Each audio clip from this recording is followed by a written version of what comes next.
Imagine a world where your friendly online match could actually be planning to metaphorically fatten you up for the slaughter, but instead of a barbecue, it's your bank account they're after. And the mastermind? A guy named Broken Tooth who sounds like he just walked out of a mafia movie. But wait, there's more. Did you know this scam has already siphoned off over $75 billion from unsuspecting global investors? That's enough to buy your own private island? Or fund a small country's budget for a decade? Now let's dive into this horror show called pig butchering.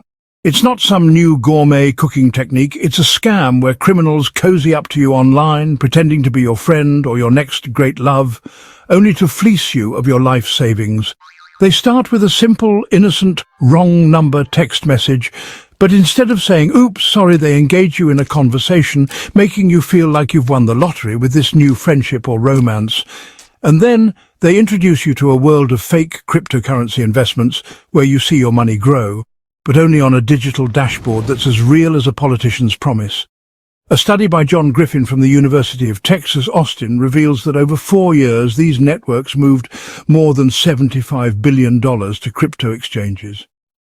That's like the GDP of some small countries.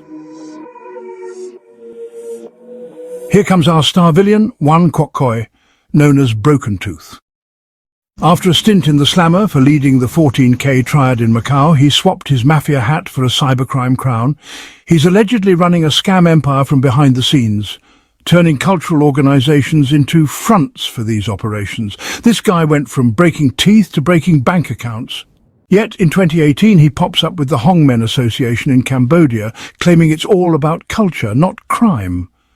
But like a bad sequel, the plot thickens with the establishment of the Dongmei Zone in Myanmar, known to be a scam hub. As Albert Einstein once said, two things are infinite, the universe and human stupidity. And I'm not sure about the universe. This quote seems to encapsulate how these scammers prey on the gullibility or desperation of victims, turning their trust into a tool for theft.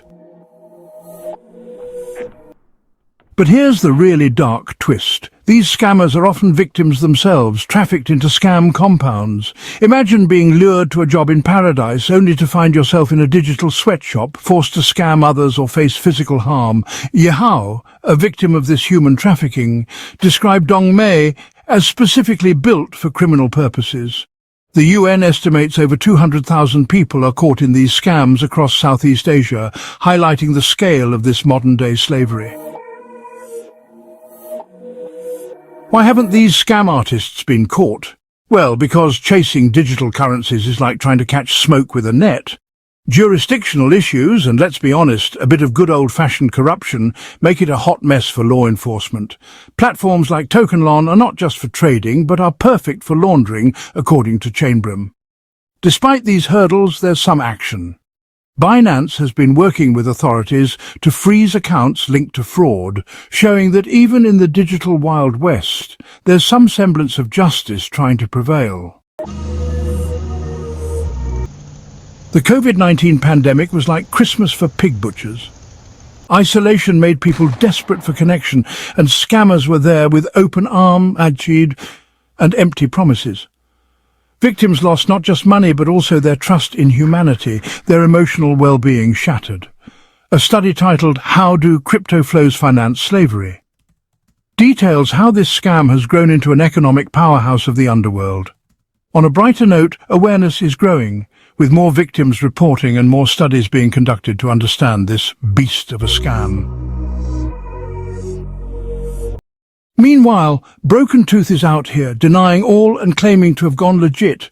He's seen in videos under the Communist Party's flags, stating his organization follows the law.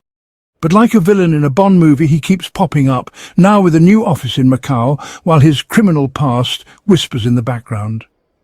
Despite his denials, the scrutiny on him is intense, which might just push him back into the shadows, or dare we hope, into a courtroom.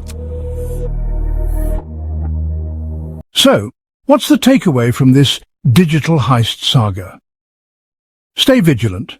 Your next online friend might just be a pig butcher in disguise. And remember, in the world of cryptocurrency, not all that glitters is gold. Sometimes it's just a shiny scam. But with greater awareness, better tech and international cooperation, we might just turn the tables on these scammers. So, next time someone texts you by mistake, maybe just reply with, "Sorry, I'm not into pig farming." And do subscribe to the channel.